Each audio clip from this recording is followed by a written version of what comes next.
Good afternoon, good evening, good morning to each and everyone. This is Cesar, a martial artist, photographer, and a dad. Us, I have a very special guest.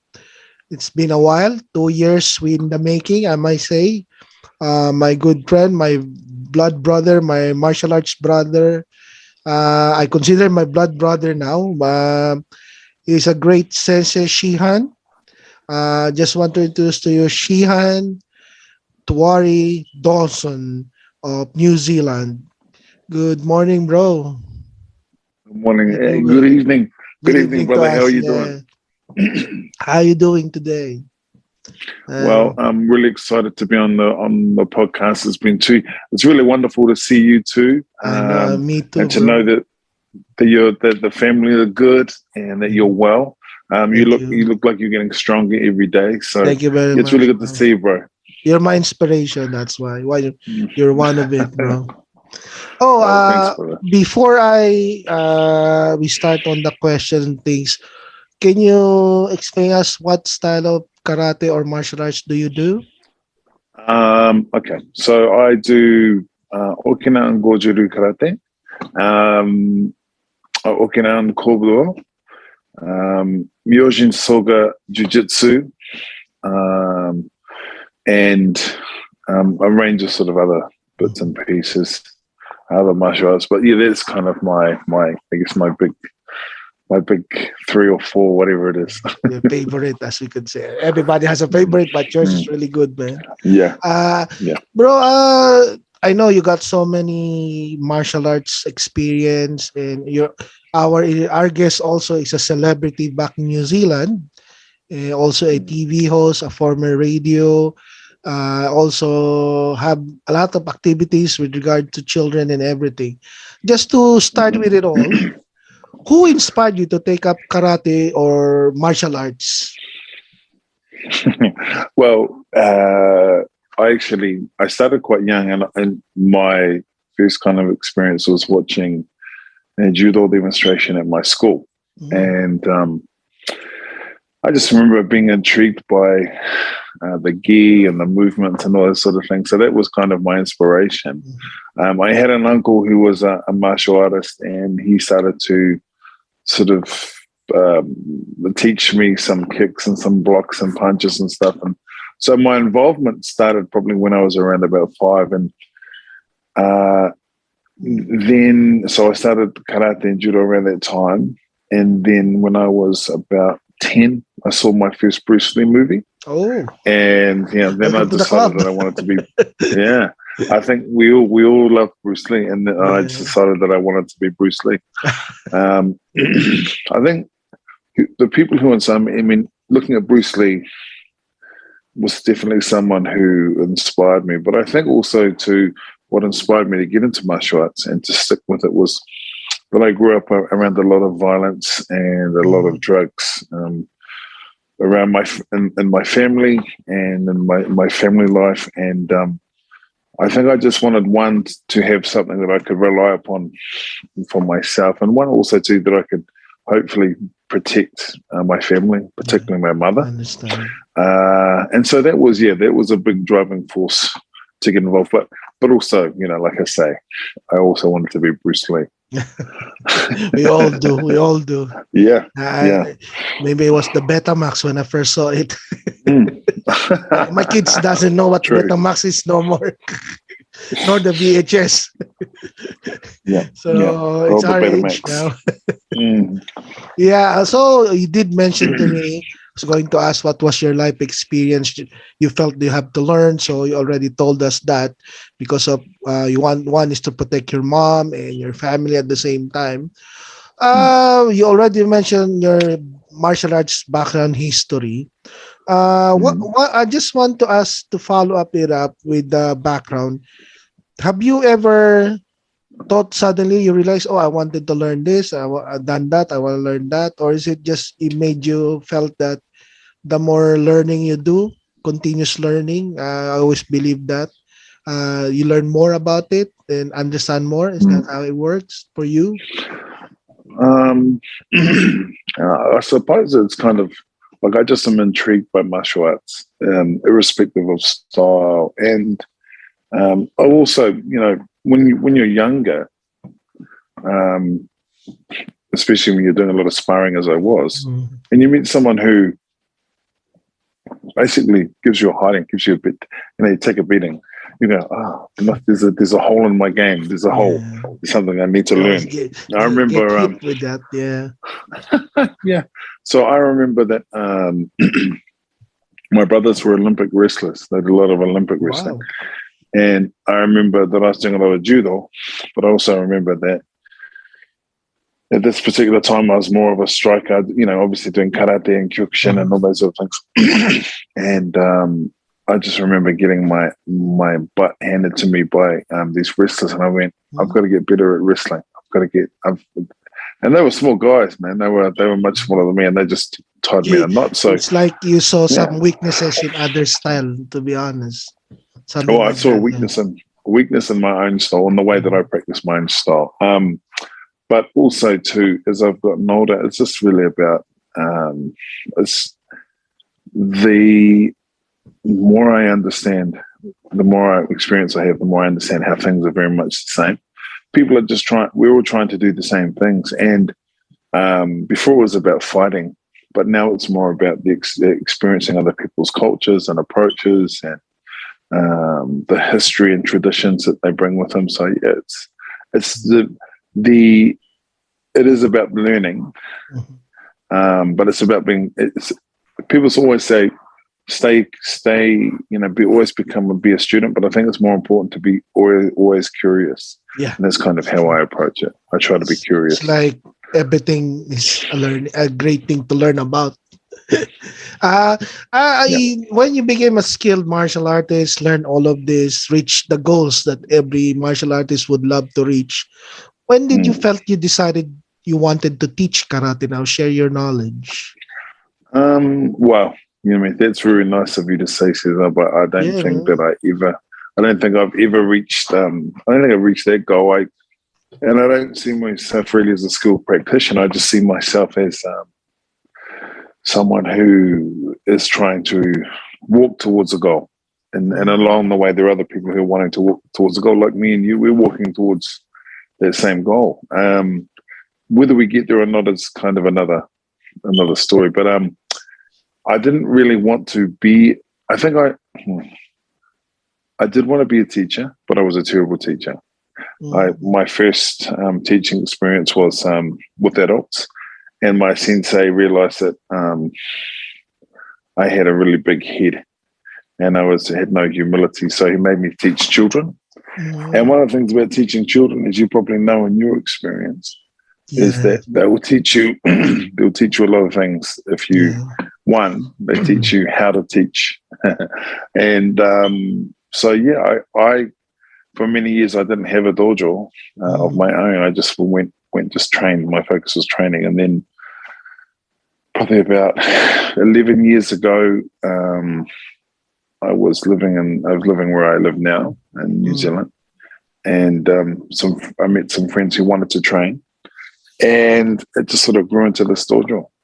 And they're really, really good. I'm really lucky to have the students that I have, because they also bring a lot of knowledge Mhm. that they've acquired from other places as well. So um, yeah, I think if you go the goal of if you're wanting to teach, it's really important to continue to train as well and to Mhm. learn. I think it's really easy to get into a comfort zone with teaching. And a lot of people, to be totally honest, teach because they want to be the sensei, or they want to be the Shihan, or they want to be the big dog. Yeah, And, some like like, that. Yeah, yeah, like, so thing is like, there's always someone tougher, stronger, it's true. better, younger, faster, and knows more. Mhm. So, you know, if you just try and do the best you can with what you've got and try to continue your journey, then then you continue to develop. But if your Yeah. focus is on creating a kingdom where people call you sensei and bow to you and say uso, hate, or whatever, onegaishimasu, whatever, then it's a road to nowhere because you're always never feeling good enough, you know? True. You're always feeling and if you need to be surrounded by people that treat you like you're a god, That's then yeah, scary. there's something wrong with you. Yeah. Yeah, You know, and that's there are, you would have seen yeah, that too, brother. You know, in your many yeah, travels, that's scary. I know. yeah, It's really bad. I mean, yeah, it's kind of it is kind of scary. Yeah.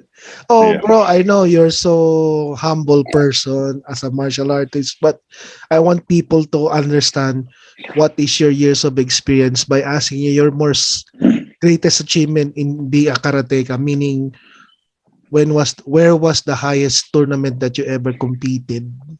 Oh, well, if we're talking about tournaments, that's one thing. But if we're talking about achievements, that's another. Achievement. So here is my greatest achievement, brother. My greatest achievement. Here's a couple of my greatest achievements. My greatest achievement is the last session that I did. So they're actually being able to get up and practice. And you're only as good as your last session, right? That's true. So your greatest achievement is the last session that you do. And one of the things that I admire about you is that, in your recovery from, a life-threatening COVID, To hear, bro. you're continuing to train and build your practice. So for me, that inspires me. That inspires my practice. Thank you. Having a friend like Inspire you you, bro.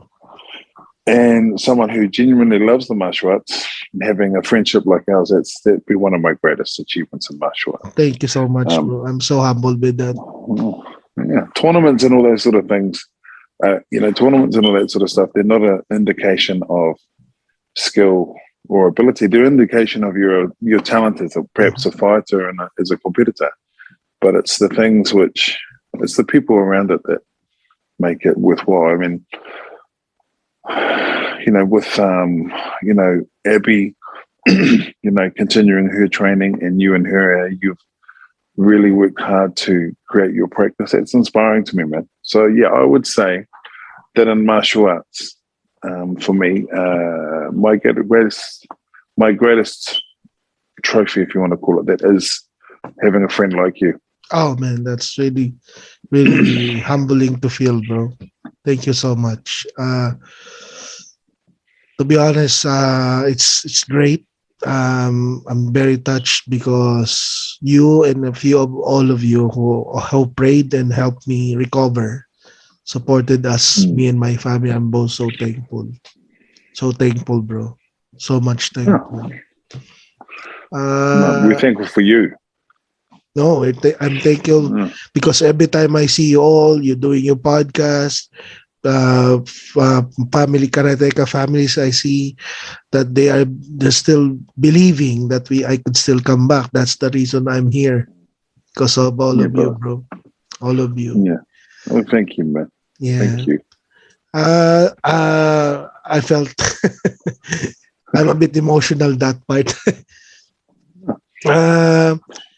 In your opinion, because before I start crying here, in your opinion, bro, I know you've been in a lot of martial arts.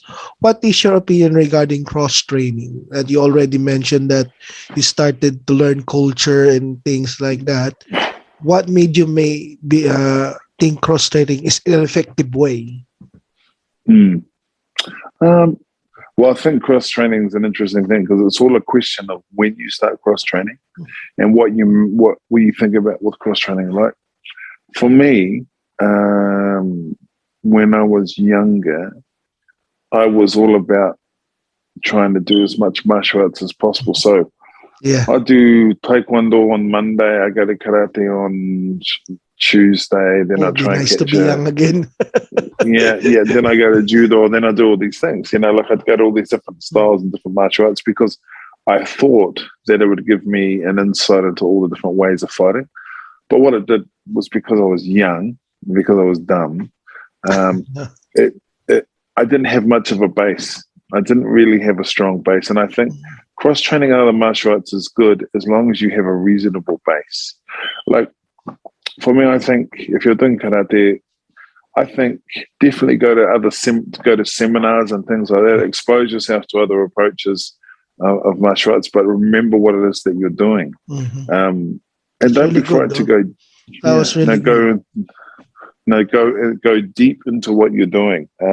What people do is they see something bright and shiny, so they'll go over there, and then they'll see something bright and shiny and go over there. If you want to get good at what you do, you have to go deep into what you do.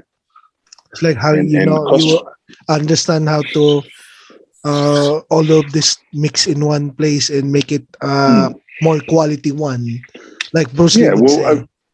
yeah, like see, for me, I think that martial arts like Kobudo, if you're doing karate, in particular Okinawan Mhm, karate, it can be actually a really good a complement to your mhm. technique.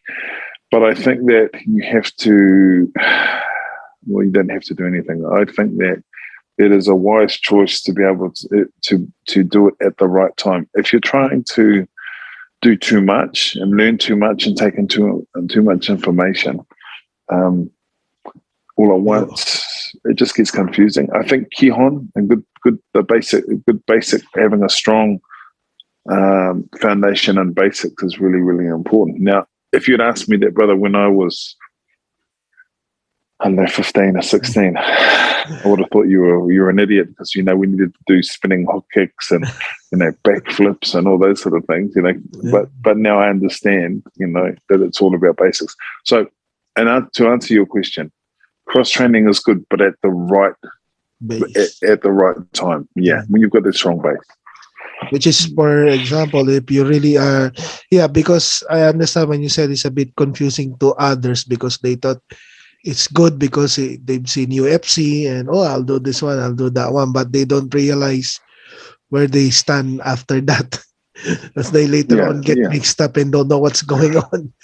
But it's not. But I think there's a thing for me with I was like I say, a Bruce Lee freak, and so I was very much into the whole idea of Jeet Kune Do and all the rest of that. And when I was younger, I thought Jeet Kune Do was taking a group of techniques Mm-hmm. and kind of gluing Make them it all in together one, to yeah. make a style. But for me now, what my understanding of it is, because I think it's what all martial arts, it's about understanding the principles, Mm-hmm. applying different principles as opposed to different techniques. So if you're doing judo and you're doing stand-up stuff, doing nagiwas or throwing techniques, then it's about leverage, it's about timing, it's about good technique. If you're doing, work on the ground, you're grappling on the ground. It's about position. It's about timing. It's about good technique. It's about patience as well. If you're kicking someone, if you're in a About situation where you need to timing, yeah. kick, yeah, again, same thing. But it's also, it's also about realizing that things like spinning hook kicks and jumping kicks and things like that, against someone who really knows what they're doing or someone who's really angry, Mm-hmm. or if you're wearing tight pants or you're in a confined space, those things are just Chuck dangerous, Norris style.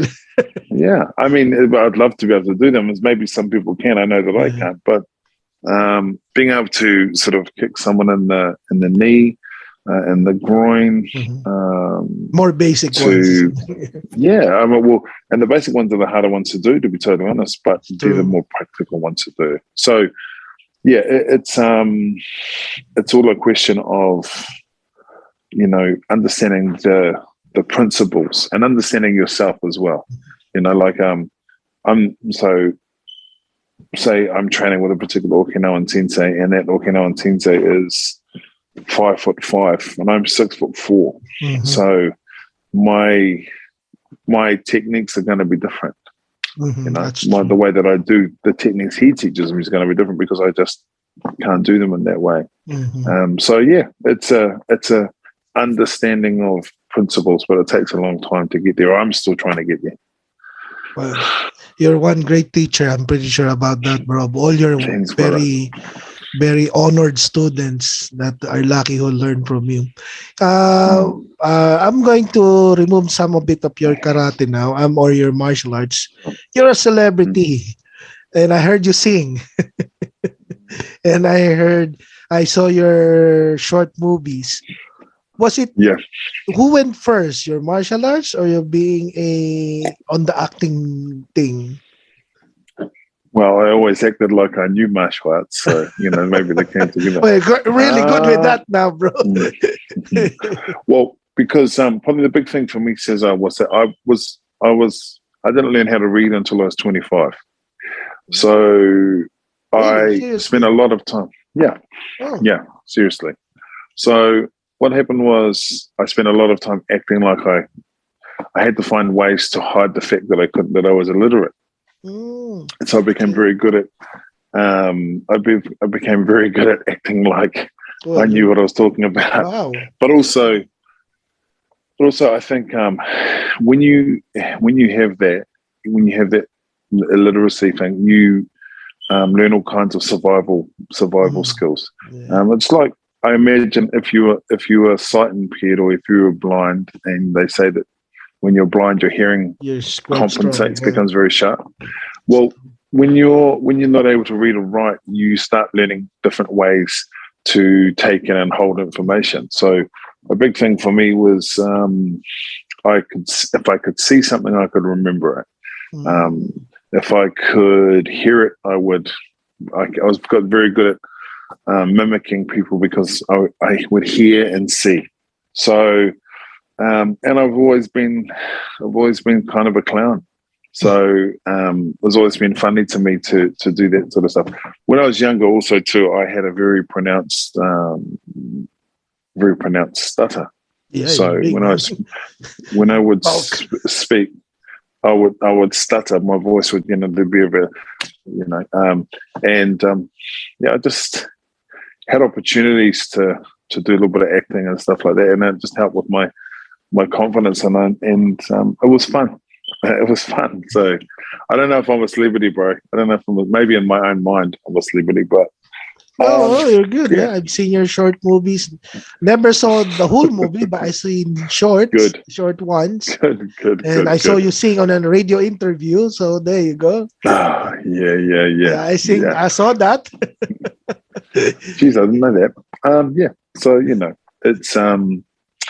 it's a yeah, it's all fun, and acting is a lot like martial arts, because you've got to learn, and as a singing, you've got to learn your basics, and then kind of get strong on your basics, and then hopefully get a bit better at the art. Yeah, it's very good, man. You're a Uh, very wide martial artist, celebrity, mm. actor at the same time. So, what else do you want for a person like that?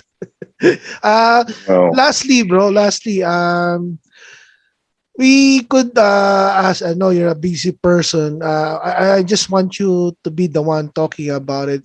With regards to even me, even a lot of who starts doing martial arts, and way back until now.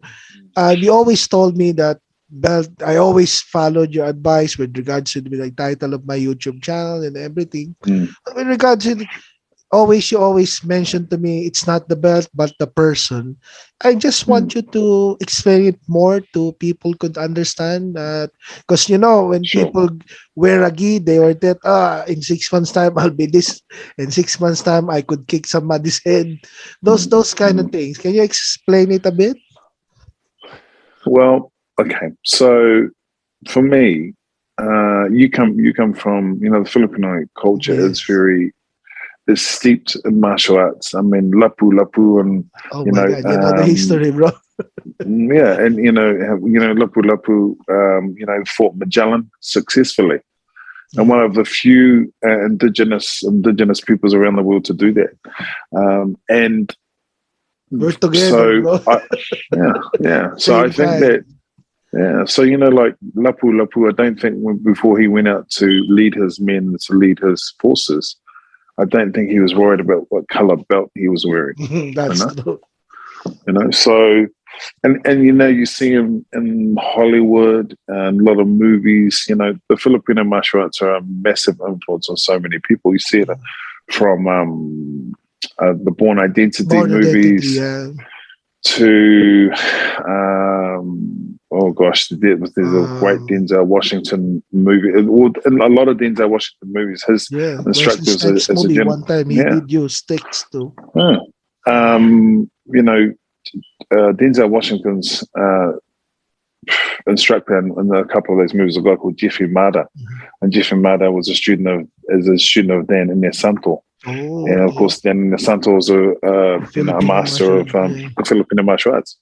So, but I don't think that, going back to what we're talking about, your ancestors or my ancestors before they went into battle with their traditional martial arts were worried about what belt they were in. Yeah. Um, the belt is important only in the sense that it shows progression, Mhm. but too many people focus on The belt. the belt, and also focus on you've come from a family of martial artists, Yeah. and studying your own indigenous stuff. So I look at what you're able to do with Screamer, and I go, "Oh man, that's a black belt right there." Do you know what I mean? But Thank you. also, I also look at, um, for me, when you go to a dojo, I'm not looking at a person's belt. I'm looking at the way an instructor interacts with the students. I'm looking at the way that does he or she train. Um, what are they like when new people come into the dojo? Do they come over and say hello? Mhm. Those sort of things. It's not like this. Like if you're an instructor, man. To be totally honest, you're not a leader. You're a student and you're a servant.